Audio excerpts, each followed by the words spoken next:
It was great. I mean, I got to dig so much deeper, and there's so much more that you can find when it's a real person at a real time in a real place as opposed to someone that a writer came up with in their head.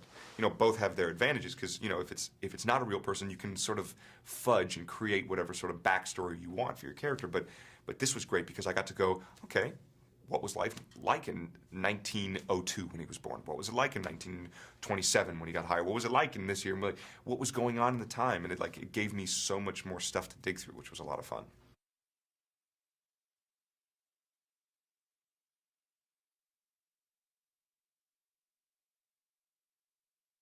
These are two guys who had a very strong bond, and you know, they had a very complicated sort of relationship.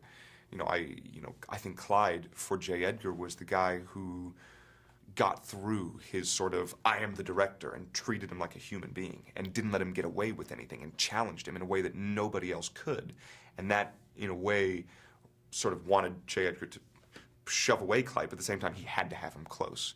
And you know, I think for Clyde there was just, apart from having a tremendous amount of respect for the man and seeing what it is that he's capable of, there was a thing in J. Edgar that Clyde knew that was very similar to what he had in himself, and he just wanted to be able to make Edgar comfortable enough to be able to say, I feel these things, I acknowledge it. Clyde, please, like, accept this. And that's all Clyde wanted. And I think he never really got a full culmination of that, but the kiss at the end on, like, the forehead, I think was like, I would have waited another 40 years for that kind of thing, you know?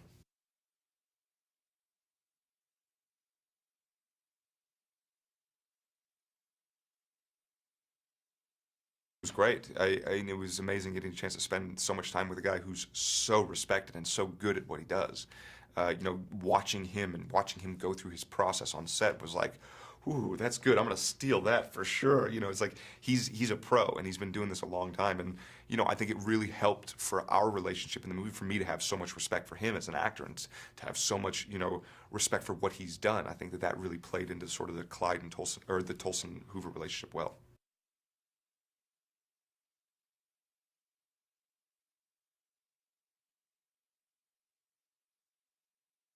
Yes and no. Like, it was never not fun, but sometimes, like, I would want to have more fun than I probably should have been having, just going, Clint Eastwood, man, this is awesome, you know, and like sort of getting lost in it all. But Leo was great for that because, you know, as soon as Clint would say stop or cut or whatever, boom, Leo would go right back to his script, like putting his head right back into it, getting back into that, working on the accent, working on the diction, all that stuff.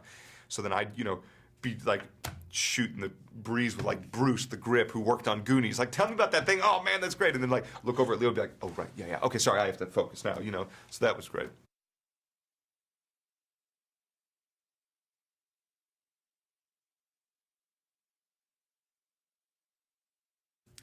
He is an incredibly underhanded director.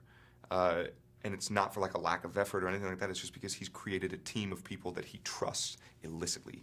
And you see that and you feel it on set. So it's a very trusting atmosphere where a lot of sets can feel insecure because the director's not sure, or this or that, or oh, the actors aren't sure, anything like that. Like, it was none of that. It was just like effortless, like, ease and excellence.